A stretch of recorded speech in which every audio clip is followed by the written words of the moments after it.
ఎందుకు ఎలా ఉంది? ఆమె కన్నీటితోనే ఉంది. ఇంటి దగ్గర నుంచి వచ్చేటప్పుడు కన్నీటితోనే ఉంది, ఇంట్లో ఉన్నప్పుడు కన్నీటితోనే ఉంది, యేసయ్య దగ్గరికి వచ్చినప్పుడు కన్నీటితోనే ఉంది, ప్రజల మధ్యలో కూర్చున్నప్పుడు కన్నీటితోనే ఉంది. ఈ కన్నీటితో యేసయ్య వస్త్రాన్ని ముట్టుకుంది. దేవునికి మహిమ కలుగును కాక. ఆమె యొక్క రక్తస్రావము తగ్గినట్లుగా గ్రహించిందంట. అంటే ఇప్పుడు ఏ మనుషునికి తలనొప్పి ఉంటే నీకే తెలుసు, నాకెలా తెలిసింది? కడుపులో నొప్పి ఉంటే నాకే తెలుసు, నీకెలా తెలిసింది? తెలియదు కదా. నీ ఊరికి ఎంత దూరమో నా ఊరికి కూడా అంతే దూరం, అవును కదా.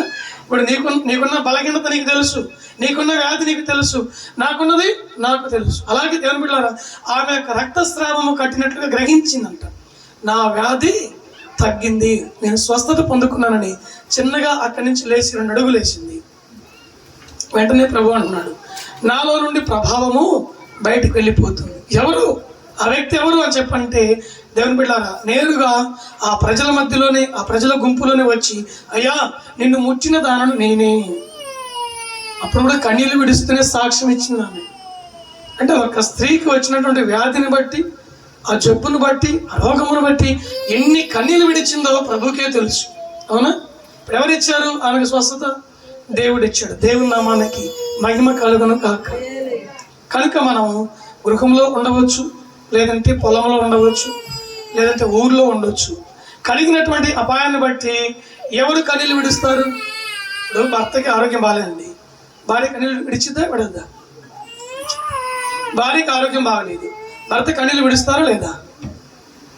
ఏదో ఒక తల్లి కానీ కఠినరాలు ఉండేది, అందరూ అలాగుండరు.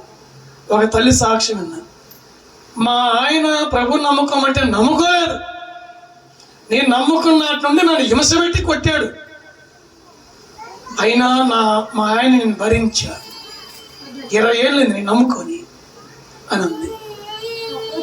భర్త కఠినుడు కావచ్చు, మూర్ఖుడు కావచ్చు, నీవు ఆయనకి బాగలేకుంటే అంటే హాస్పిటల్ తీసుకొని చూపించవా? చూపిస్తావుగా? సస్తే తెచ్చాడు అనుకుంటావా? 10 మందిలో ఏ సాక్ష్యం ఇవ్వాలి? ఒక్కరున్నప్పుడు ఏ సాక్ష్యం ఇవ్వాలి? కొంతమందికి తెలియదు, అజ్ఞానంగా, అవునా. కనుక దేవుని బిడ్డలారా, ఒక మాట విన్నాను నేను, మంచి ఉంటేనంట, ఏమండి మంచి ఉంటే ఎక్కడ చెప్పాలంట? మైక్లో చెప్పాలంట. ఎక్కడ చెప్పాలి? మంచి మైక్లో చెప్పు, చెడు చెవులో చెప్పు. ఏదో పెద్దవాళ్ళు అంటుంటే వింటున్నా నేను కూడా.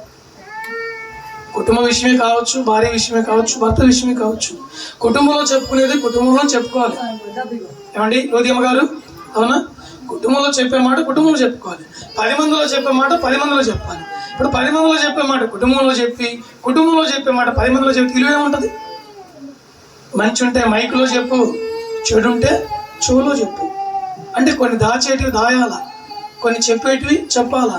అప్పుడే మనిషి జీవితం సజావుగా కొనసాగుతుంటుంది. మనకు కాస్త జ్ఞానం కలిగి నడుచుకోవాలి. దేవునికి మహిమ కలుగును కాక.